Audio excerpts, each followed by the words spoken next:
twisted by the dark side young Skywalker has become.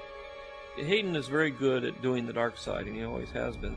I chose an actor who has that presence of the dark side to work with, as opposed to somebody who's very lighthearted and funny, and trying to get him to have an undercurrent of dark side all the time. Sounds an awful lot like a dictatorship to me. Well, if it works. The transition into the dark side was a lot of fun for me because it was where I was wanting to go from the very get-go. And I wasn't really sure at the time why I was being asked to pull back, but now I understand it's because it has to take place at very specific points in this film. There's always this good in you at this point. The good part is saying, what am I doing? And the bad part is saying, I'm doing this for Padme, I'm doing this for us, and it'll be better for the universe, it'll be better for everybody. But there's always this little part in you is saying, what am I doing?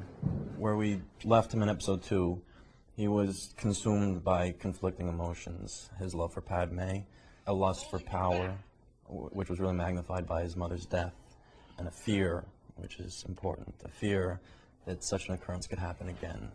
As a very wise man once said, fear is the path to the dark side. Fear leads to anger. Anger leads to hate. Hate leads to suffering.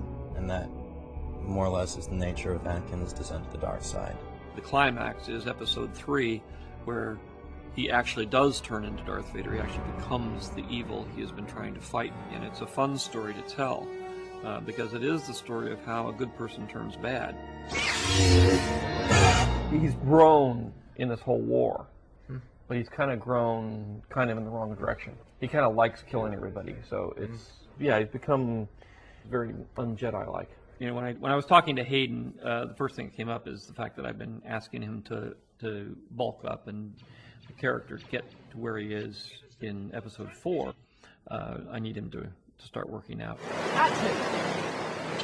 He came 8 weeks before. We took care mostly of cardiovascular, so he'd be in here 4 hours a day sword fighting. He'd then spend 2 hours a day in the gym. A lot of time spent, under a bench press and with Nick holding a lightsaber, having too much fun. Good. Might not be a bad idea to just stop from a static place and just do the... If you want to, it wouldn't be a bad idea. Just so you can get it even more precise. I think we've been really lucky with Hayden. When he started on Attack of the Clones, it could have been any young actor on Earth that was going to play that part. And now, 3 or 4 years on, boy, am I glad it was Hayden.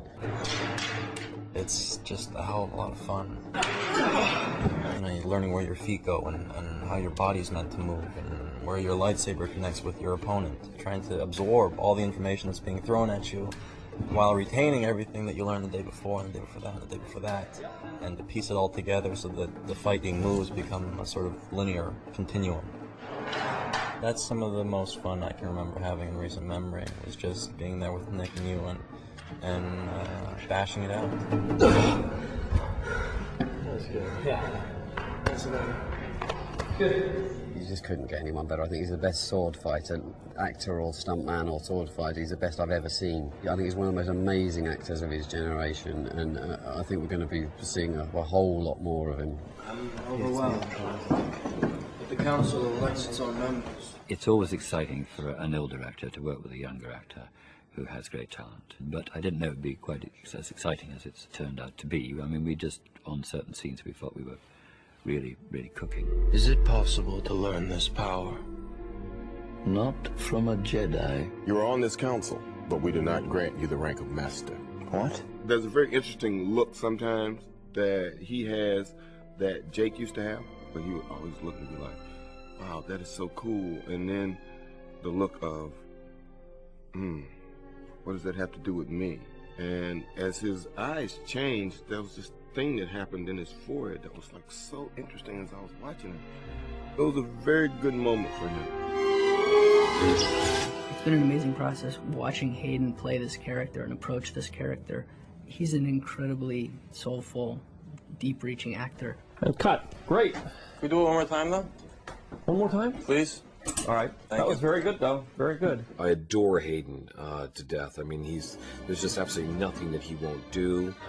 He is one of the hardest working actors. He's always there. There's no subtext to him at all. I mean, anything bothering him, he comes straight up and tells you, and then you can just deal with it. The Chancellor. No, Count Dooku.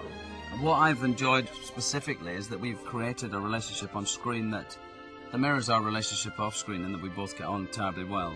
But we've made an incredible bond and a real friendship there, so that there is something important that's lost.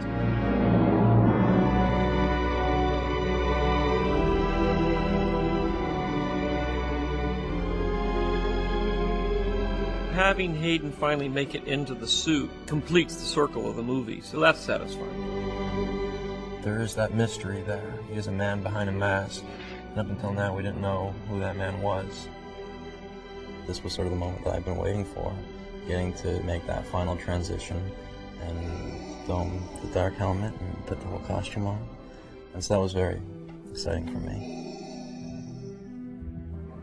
You know, I all of a sudden felt very connected to, you know, this character that's been so prominently embedded in popular culture that Darth, as much as it is mine, it's not real.